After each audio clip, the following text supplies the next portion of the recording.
Bueno, precisamente ayer en la cifra del día presentábamos cifras de un nuevo estudio, de un nuevo informe que revela una proyección de la población de Guatemala, entre mucha otra información. Vamos a ver las siguientes gráficas que destacan de este reporte y que nos dan una idea hacia dónde va Guatemala en cuanto a la población. Si las podemos poner en pantalla. El crecimiento poblacional de Guatemala, 2.4% la tasa anual, según este informe, una de las tasas más altas de Latinoamérica. Y la proyección que se hace también es que para el año 2050 vamos a ser 27 millones de guatemaltecos, casi el doble de la población actual en nuestro país, que es aproximadamente 15 millones. Así es que esta es uno de los datos que arroja este nuevo estudio lanzado con el Informe Nacional de la Encuesta Mundial de Avances del Programa de Acción de la Conferencia Internacional sobre Población y Desarrollo, un largo nombre, pero ahora para analizarlo y para darnos más luz de lo que esto podría significar para nuestro país, le damos la bienvenida a Leonor Calderón, que es del Fondo de Población para las Naciones Unidas. Leonor, muy buenos días y gracias por estar con nosotros. Gracias a ustedes, María René, por el interés y por el acompañamiento que nos dan siempre. Bueno, es que sí son cifras que alertan, que quizás si no sabemos explicarlas o no podemos analizarlas, podemos tener una idea quizá confundida de lo que se podrían significar. Entonces, primero que nada, cuéntanos este informe, ¿de dónde nace y por qué nace este informe? ¿Cómo no? Mira, este informe es simplemente una evaluación que el país ha hecho y que nosotros simplemente hemos acompañado de los 20 años en donde se han aplicado las recomendaciones y los acuerdos tomados en 1994, que se van a cumplir el próximo año, los 20 años en la Conferencia Internacional de Población y Desarrollo, que tuvo lugar en Cairo, en Egipto, en donde 179 países aprobaron un consenso global sobre temas de población, sobre temas muy importantes de derechos de las poblaciones, y que realmente esta conferencia, que fue realizada en un momento, algunos se acordarán, en ese momento de los 90, fue un ciclo de grandes conferencias internacionales que realmente comenzó en el 89 con la Conferencia Mundial de la Infancia, que aprueba la Convención de los Derechos del Niño,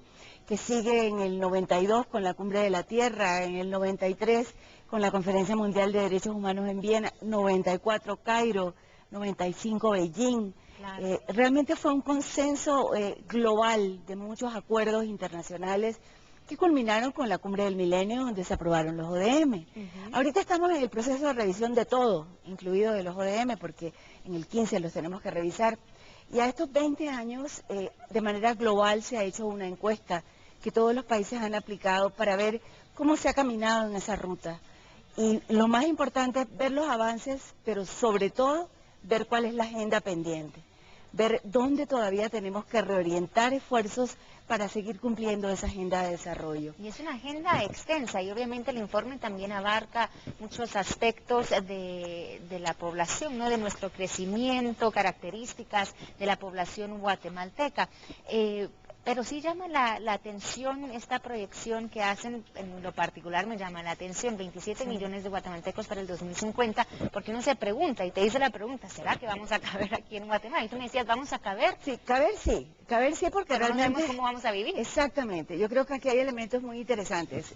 Hay avances, por supuesto que hay avances, y creo que es totalmente justo decirlo.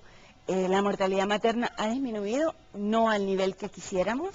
De hecho, en temas de mortalidad materna, Guatemala no va a cumplir ese objetivo de desarrollo del milenio, que hablaba de una reducción mayor. No estamos reduciendo la mortalidad materna a la velocidad que sería la deseable, ¿verdad?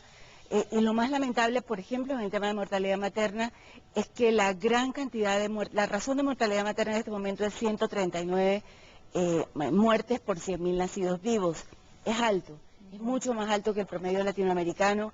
Es tal vez el segundo o la tercera tasa de mortalidad materna más alta de América Latina, después de Haití y Bolivia, y realmente eso nos preocupa, pero lo que más nos preocupa es que la gran mayoría de estas muertes son evitables. Claro. Serían totalmente evitables, ocurren por diversas razones, son multicausales, pero eso, por ejemplo, nos llama la atención. Este es uno de los temas que se abordó, todo el tema de la salud materna en Cairo, y el informe lo tiene, todo el tema de migración, todo el tema de la vinculación entre población, desarrollo, educación.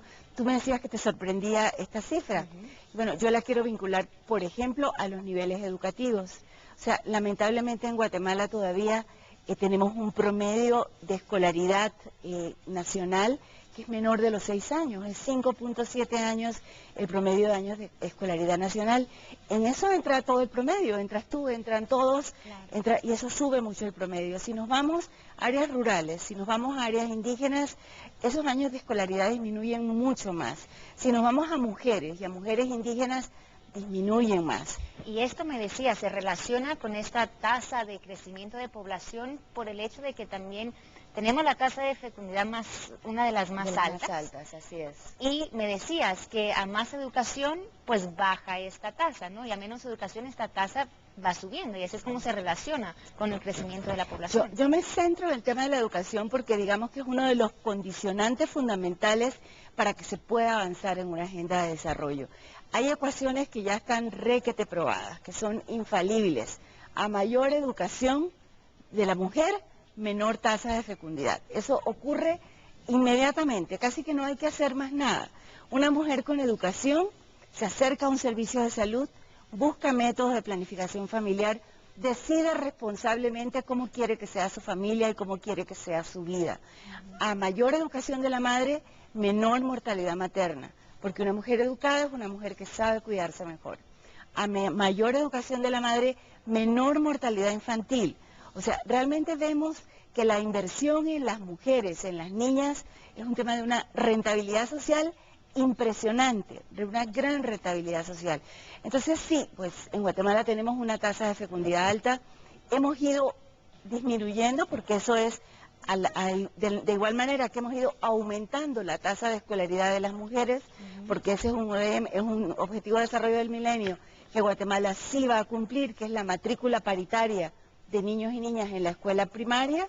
Eso se va a cumplir. Lamentablemente no tenemos el mismo nivel de retención en la escuela de niños que de niñas. Las niñas todavía por diversas razones desertan antes de terminar el ciclo escolar. Y realmente esto ya no es suficiente, ya la primaria no es suficiente. Ya es importante también anotar que hay en América Latina, no en Guatemala todavía, y eso es lamentable, una tendencia a la feminización de la educación.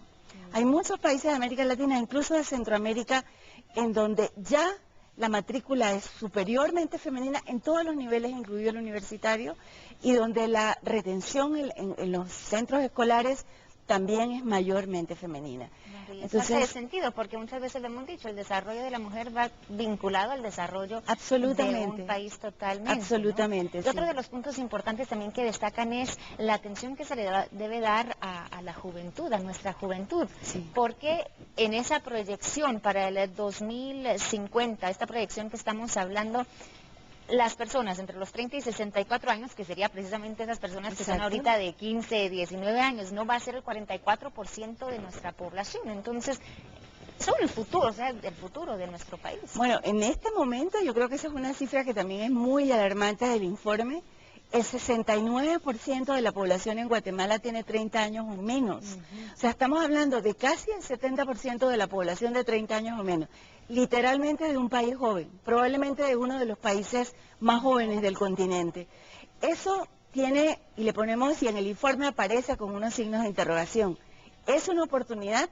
Debería ser una oportunidad, porque eso nos indica que tenemos una gran cantidad de población con capacidad productiva. Pero ¿cómo puede esa juventud ser productiva? Solo si tiene la formación adecuada, si tiene las herramientas adecuadas para poder insertarse adecuadamente en un mercado de trabajo y si tiene la oportunidad para insertarse y generar ingresos. Allí se convierte en una riqueza invaluable para el país.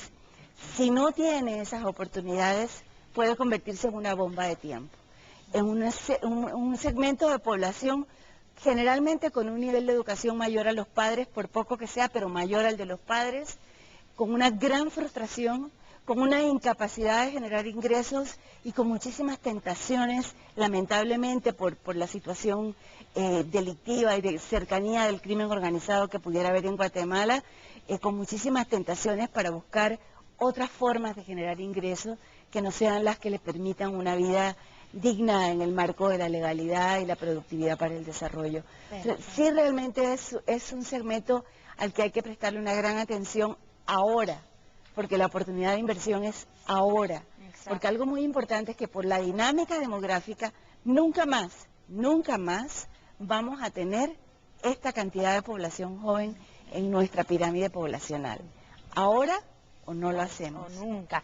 Bueno, ciertamente podemos pasar aquí horas, creo yo, Leonor, debatiendo, discutiendo lo contenido en este informe, y lo vamos a hacer, lo vamos a estar tomando poco a poco, porque sí son cifras muy interesantes, pero para ir resumiendo ya entonces, ¿qué hacemos para el 2050? Para que, como tú dices, esto no se convierta en una bomba que podría causar consecuencias graves para nuestro país. Este crecimiento de población, ¿podremos evitar consecuencias fatales? Sí, por supuesto que sí. Yo creo que aquí lo que menos puede tener este informe son conclusiones alarmistas.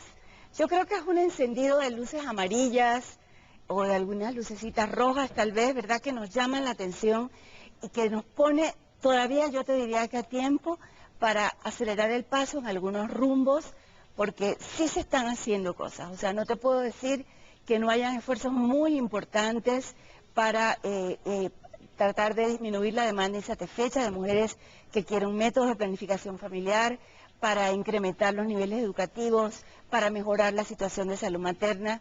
Creo que en algunos elementos tendríamos que acelerar un poquito el paso, que realmente ver cuáles son esos elementos que no nos están permitiendo avanzar, no alarmarnos. Realmente ya hoy día el tema de población no debe ser una alarma fatal para nadie. Existen todos los medios para que las personas, las familias puedan responsable, autónoma y libremente decidir el tamaño de sus familias, y eso seguramente va a ser acorde a sus condiciones de desarrollo. Entonces yo creo que cero alarma, tratar de definir una ruta de acción. Lo valioso de este informe es que el gobierno, a través de su amplia participación, este es un informe nacional, ha definido ya un camino y tiene rutas a seguir que realmente serían muy importantes poderlas avanzar. Poderlas implementar y avanzar. Leonor, te agradecemos mucho haber estado con nosotros esta mañana. Me dejas a mí en lo personal más tranquila, porque yo soy una de esas personas que vio la cifra y sí, como tú dices, me alarmé. Pero alarma ninguna. Muchísimas gracias, Leonor. Vamos a estar entonces muy pendientes de cómo pueda entonces llevarse a cabo estos planes de acción para ciertamente traer más educación, más salud a nuestra población, especialmente también hablando de las mujeres, porque siempre ese tema es así. La mujer, el bienestar está relacionado directamente al desarrollo de nuestro país. Vamos a cerrar este tema con la pregunta del día, como lo hacemos todas las mañanas, la lanzamos a través de nuestras redes sociales y precisamente le preguntamos que qué opina usted de esta proyección, que para el 2050 somos o seremos 27 millones de guatemaltecos. ¿Qué efectos cree que surgen con el crecimiento de la población en nuestro país? Déjenos saber a través de nuestras redes sociales. Más adelante compartimos